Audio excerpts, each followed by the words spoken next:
हाय दोस्तों, सभी को नमस्कार। तो दोस्तों, आपको नवरात्रों की हार्दिक शुभकामनाएं।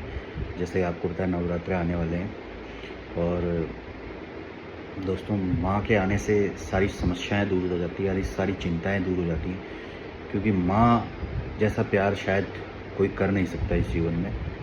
तो माँ जब आने वाली है तो इसीलिए मैं आपको बताना चाहूँगा कि जो नवरात्रे होते हैं वो क्यों मनाए जाते हैं, और नवरात्रों में जो नवमी होती है, नवमी में जो छोटी कन्याएं होती हैं 8-9 साल की, उन्हीं को क्यों जिमाया जाता है। छोटी कन्याओं को ही क्यों उस दिन घर में बुला के भोजन कराया जाता है, उनको गिफ्ट दिए जाते हैं। तो दोस्तों ऐसा है कि जब रामायण का युद्ध चल रहा था तो एक बार श्री राम भगवान जब युद्ध में लड़ रहे थे, तो जब शाम को युद्ध विराम हुआ तो जब वो अपने कुटिया में वापस लौटे तो वो बहुत गहन चिंतन में बैठे थे। तो जटायु जी उनके पास आए। जटायु जी ने उन्हें कहा कि प्रभु, आप तो तीनों लोकों के स्वामी हो, आपकी विजय तो निश्चित है, तो फिर आप इतने चिंतित क्यों हो? तो श्री राम भगवान बोलते हैं कि जटायु, ऐसा नहीं है। आज मैंने रावण के साथ शक्ति को लड़ते हुए देखा है। मतलब रावण के साथ जो था उसकी कुल देवी लड़ रही थी। आपको पता था कि रावण कितना शक्तिशाली और कितना भक्ति भाव वाला इंसान था। वो बहुत पूजा पाठ करता था, तो उसने अपनी कुल देवी को प्रसन्न कर रखा था, उसने अपने कुल देवी का आशीर्वाद ले रखा था। तो आप जानते हैं कि हमारे जो पहाड़ हैं उनमें कुल देवियों का क्या महत्व है। हमारी कुल देवी अगर हमसे खुश है तो हमारी बल्ले बल्ले। तो दोस्तों फिर भगवान श्री राम ने माँ को प्रश्न करने के लिए माँ की पूजा अर्चना शुरू करी। भगवान श्री राम ने व्रत रखना शुरू करा और पहले दिन उन्होंने व्रत रखा, माँ की आराधना करी। तो पहले दिन भी माँ प्रसन्न नहीं हुई, दूसरे दिन भी माँ प्रसन्न नहीं हुई, 3 दिन हो गए बिना अन्न खाए पिए वो निरंतर माँ का पूजा अर्चना करते रहे। तो चौथे दिन भी निकल गया। फिर 5वें दिन माँ ने देखा कि यार ये तो बहुत ही भक्ति भाव से पूजा कर रहे हैं, तो माँ को मतलब ये लगा कि यार चलो मुझे एक बार इसको दर्शन देने चाहिए।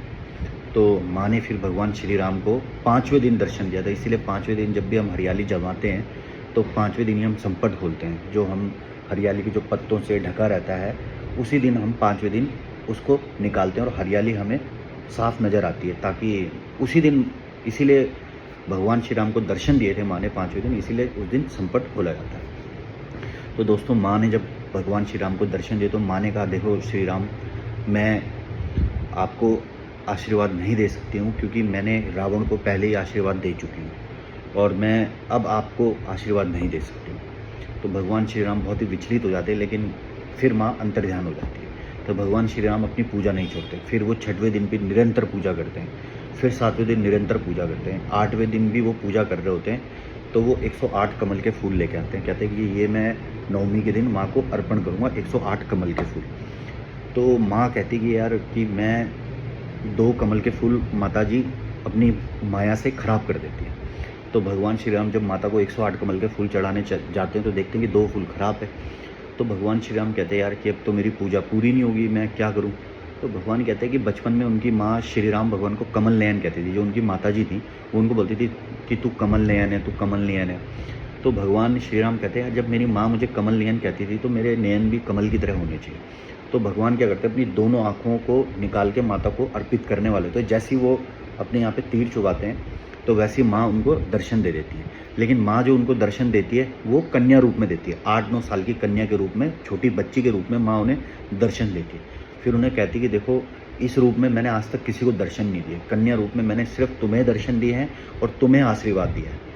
तो इसीलिए नवरात्रों का ये महत्व है। नवरात्रि बनाई जाती है, 5वें दिन संपट खुलता है और नवमी के दिन छोटी कन्याओं को हम जिमाते हैं।